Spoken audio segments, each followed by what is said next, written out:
एक गांव में एक मछुआरा अपनी पत्नी के साथ रहता था। वह सुबह सुबह घर से नदी को ओर निकल जाता।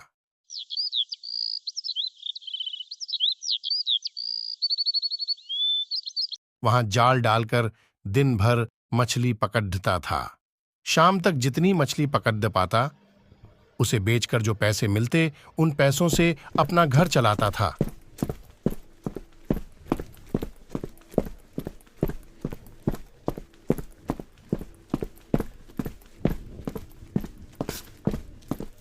लेकिन उसकी पत्नी लालची थी।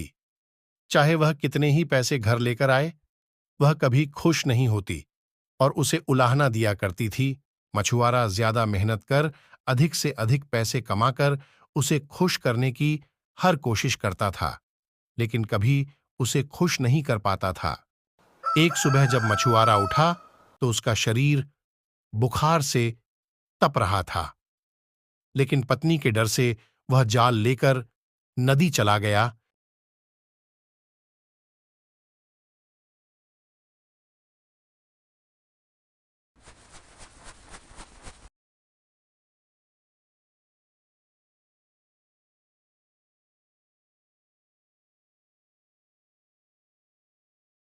कुछ देर वह नदी में जाल डाले बैठा रहा, लेकिन एक भी मछली जाल में नहीं फंसी। वह खाली हाथ घर लौट आया।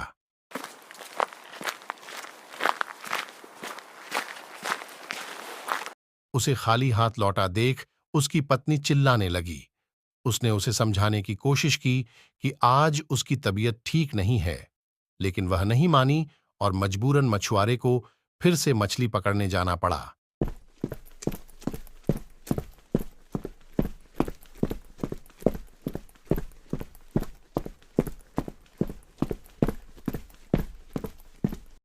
बुखार से तपता हुआ वह नदी में जाल डालकर बैठ गया। बहुत देर तक जाल डाले रहने के बाद भी एक भी मछली जाल में नहीं फंसी। वह निराश होकर लौटने का मन बनाने लगा कि तभी उसे जाल कुछ भारी सा प्रतीत हुआ। वह खुश हो गया कि शायद कोई बड़ी मछली फंस गई है। उसने जल्दी जल्दी जाल खींचा। जाल में एक सुनहरी मछली फंसी हुई थी। मछुआरे ने इतनी सुंदर मछली पहली बार देखी थी। वह उसे हाथ में लेकर निहारने लगा। तभी वह मछली बोल पड़ी, मछुआरे भाई, मैं इस नदी की रानी हूँ। मुझ पर दया करो, मुझे छोड़ दो।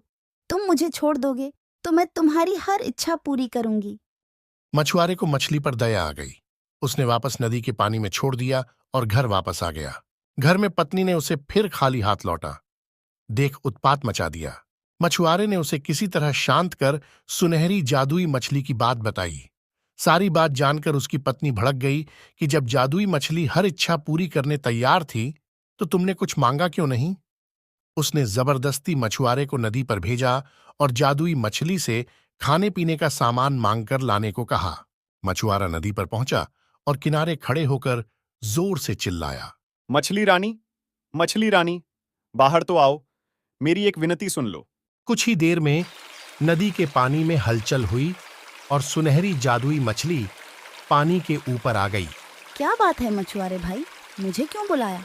मछली रानी, आज घर पर खाने का कुछ सामान नहीं है। मैं और मेरी पत्नी दोनों भूखे हैं। क्या तुम मुझे खाने का कुछ सामान दे सकती हो? मछुआरा हाथ जोड़कर बोला। मछली बोली, तुम अपने घर पहुंचो, वहां खाने का सामान पहुंच जाएगा। मछुआरे ने वापस घर की राह पकड़ ली। जब वह घर पहुंचा तो देखा दरवाजे पर खाने पीने की ढेर सारी चीजें रखी हुई हैं। उसने आवाज लगाकर अपनी पत्नी को बुलाया और वे सारी चीजें दिखाई। उसकी पत्नी खुश हो गई। सारी चीजें घर के अंदर रखने के बाद मछुआरा बैठा ही था कि पत्नी बोली, तुम भी क्या बस खाने पीने की चीजें ही मांग कर लाए? सुंदर वस्त्र और कीमती आभूषण भी तो मांगने चाहिए थे। अभी जाओ और जादुई मछली से जाकर वस्त्र और आभूषण मांगो। मछुआरे को बार बार जाकर मछली से चीजें मांगना ठीक नहीं लगा। वह बोला, अभी तो इतना सारा खाने का सामान मांग कर लाया हूं।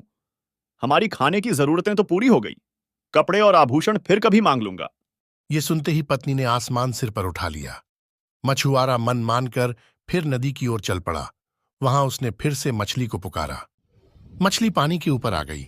मछुआरा हिचकते हुए बोला, मछली रानी, पत्नी सुंदर कपड़े और आभूषण मांग रही है, क्या तुम उसकी इस मांग को पूरा कर सकती हो? मछली बोली, उसकी इच्छा पूरी होगी, जाओ घर लौट लाओ। अपने नए कपड़े और आभूषण दिखाते हुए वह बोली। इतना कहकर मछली पानी में चली गई। मछुआरा जब घर पहुंचा तो देखा कि उसकी पत्नी नए कपड़े और आभूषण पहनकर बैठी हुई है।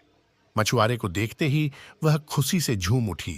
सुनो जी, मैं इन कपड़ों और आभूषणों में किसी रानी से कम नहीं लग रही हूँ।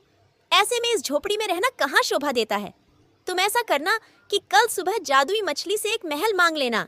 मछुआरा क्या कहता, कलह के डर से वह चुप रहा। अगली सुबह पत्नी ने उसे उठाया और जादुई मछली के पास भेज दिया। नदी के किनारे खड़ी रही होकर मछुआरे ने फिर से मछली को बुलाया। मछली रानी, जरा बाहर तो आओ। जादुई मछली पानी के ऊपर आई तो मछुआरा बोला, मछली रानी, मेरी पत्नी ने पूरा जीवन गरीबी में व्यतीत किया है। वर्षों से झोपड़ी में रहते रहते उसने बहुत दुख झेले हैं। क्या तुम उसके रहने के लिए एक महल बना सकती हो? उसकी ये इच्छा भी पूरी होगी। कहकर मछली पानी में चली गई। जब मछुआरा घर पहुंचा तो देखा कि उसकी झोपड़ी के स्थान पर आलीशान महल खड़ा हुआ है। अंदर जाने पर उसने देखा कि उसकी पत्नी सज संवर कर बैठी हुई है। वह बहुत खुश थी। जब मछुआरा उसके पास गया तो बोली, महल तो रानी जैसा मिल गया है, लेकिन बिना सेवक सेविकाओं और सुख सुविधा के सारे सामान के रानी होने का क्या लाभ। कल तुम मछली से सेवक सेविकाएं और सुख सुविधा का सारा सामान मांग लेना। मछुआरा ने पत्नी को समझाने की कोशिश की, लेकिन पत्नी नहीं मानी। अगले दिन मछुआरे ने जादुई मछली से नौकर चाकर और सुख सुविधा के सारे सामान मांग लिए। घर लौटने पर उसे अपनी पत्नी सोने के पलंग पर आराम करती हुई दिखी। सेवक सेविकाएं उसकी सेवा में लगे हुए थे। उसकी पत्नी बहुत खुश थी। कुछ दिन उसने बड़े मजे से काटे, लेकिन फिर उसके मन में नई इच्छा ने जन्म ले लिया। एक दिन वह मछुआरे से कहने लगी, मैं इस महल रानी तो बन गई, लेकिन अब मैं इस पूरी पृथ्वी की रानी बनना चाहती हूं। जाओ जादुई मछली से कहो कि मुझे इस पृथ्वी की रानी बना दे। मछुआरा अपनी पत्नी की रोज रोज की इच्छाओं से तंग आ चुका था और इस बार तो अति हो चुकी थी। उसने मछली के पास जाने से मना कर दिया। इस पर उसकी पत्नी लड़ने झगड़ने लगी। इस पर भी जब मछुआरा तैयार नहीं हुआ तो उसने उसे महल से निकाल दिया।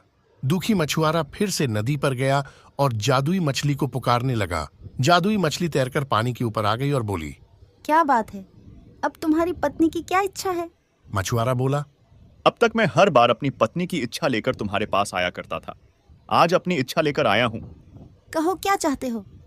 चाहता हूं कि तुमने अब तक हमें जो भी दिया है वो सब वापस ले लो। एक बात मुझे समझ आ गई है कि इच्छाओं का कोई अंत नहीं है। तुम जितना देती रहोगी, मेरी पत्नी उतना मांगती रहेगी। वो कभी संतुष्ट नहीं होगी और बिना संतुष्ट हुए वो कभी खुश नहीं रह पाएगी। तुम्हारी यह इच्छा पूरी हो। मछुआरा जब अपने घर पहुंचा तो महल गायब हो चुका था। उसके स्थान पर उसकी झोपड़ी आ गई थी। अंदर जाने पर उसे फटे पुराने कपड़ों में अपनी पत्नी दिखी। मछुआरे को देख वो रोना पीटना मचाने लगी कि महल, धन दौलत, सेवा सेविकाएं, आभूषण कुछ भी न रहा। मछुआरे ने उससे कहा कि अपनी आंखों पर पड़ा लोभ का पर्दा हटाओ तो तुम्हें इस गरीबी में भी सुख नजर आएगा। जितना लालच करोगी उतना और लालच बढ़ेगा। इसलिए जीवन में जो है उसमें संतुष्ट रहना सीखो। मैं अपनी मेहनत से जो भी रुखी सूखी लाऊं उसमें खुश रहने को तैयार हो तो मेरे साथ रहो, नहीं तो मैं जाल लेकर जा रहा हूं। पत्नी अकेले कैसे रहती? उसे एहसास हुआ कि वो लालच में अंधी हो गई थी। उसने अपने पति को बहुत दुख दिए हैं। वो मछुआरे से क्षमा मांगने लगी। उसके बाद वो जीवन